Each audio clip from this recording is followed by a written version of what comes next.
This is Newstalk ZB News. Good morning, it's 7:30. I'm Niva Reddy Manu. New Zealand is assessing funding UN's aid agency in Gaza as allegations emerge that some of its staff participated in the October 7 Hamas attacks on Israel. France is the latest to suspend funding to the UN Relief and Works Agency. Australia, the US, the UK and Canada are among others. MFAT says New Zealand provides the agency $1 million a year, but will be assessing the situation before further payments. International geopolitical analyst Geoffrey Miller told Tim Dower a review is appropriate. I think it needs to be done quickly, given what UNRWA does in the Palestinian territories. I mean, it provides aid to virtually all of the 2 million residents in Gaza. Bailey's Real Estate. This is Newstalk ZB News. Good morning, it's 8 o'clock. I'm Niva Reddy Manu. An international geopolitical analyst says New Zealand's review of funding to the UN's aid agency in Gaza is appropriate, but should be done quickly. Several Western countries have suspended funding to the UN Relief and Works Agency, following allegations its staff were involved in the October 7 Hamas attacks on Israel. Australia, the US, the UK and Canada are among them. Analyst Geoffrey Miller told Tim Dower the allegations do deserve scrutiny. It means that Western countries, Western donor countries, indirectly funded, Hamas attacks on Israel. That's why these allegations are so serious. Now, we're getting embroiled in this scandal swirling around the UN's Relief and Works Agency. At the moment, we're holding a $1 million contribution. Just for now, the UNRWA is under a cloud after Israel alleged that agency staff were involved in the attacks by Hamas on October the 7th. Geoffrey Miller, international geopolitical analyst, is with us this morning out of Australia. Thanks so much for your time. Appreciate it. Good morning. Good morning, Tim. What is the right thing to do here? Should we hand this money over or not?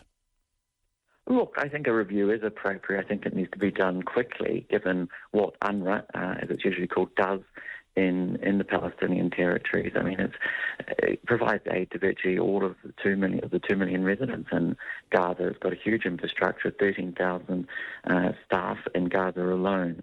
It has a big budget, about $1.2 billion to match, but that's because it does a lot.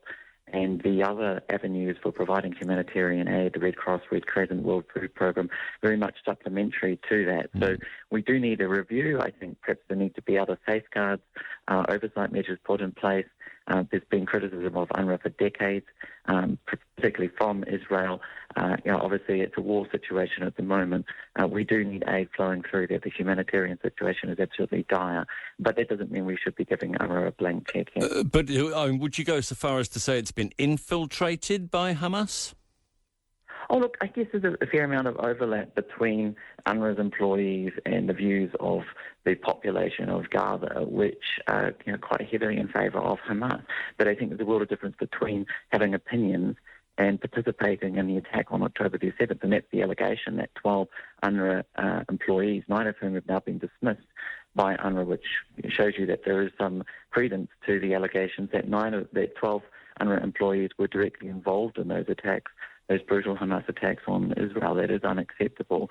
And it means that Western countries, Western donor countries, indirectly funded, Hamas attacks on Israel. That's why these allegations are so serious. And they do need to be investigated, and they do deserve scrutiny. Although, for context, we need to see that they have something like 13,000 staff, just this one agency in Gaza. That's right, 13,000 staff in Gaza alone, around 30,000 in total across the countries in which they operate. It's a massive organisation. It has much in common with the government, because the governing operations in Gaza and the West Bank are so dysfunctional, whether it's the Palestinian Authority or Hamas itself. So UNRWA picks up the slack. And, there are real issues with UNRWA. I guess you don't want the Palestinian people and the population of Gaza now who are suffering so much to pay the price totally for that. There needs to be an investigation, need to be safeguards put in place, but we desperately need that humanitarian aid to flow through. New Zealand's provided around $10 million to the World Food Programme and to the Red Cross and Red Crescent since this crisis began. So it's a lot more than the $1 million each year that we provide to UNRWA.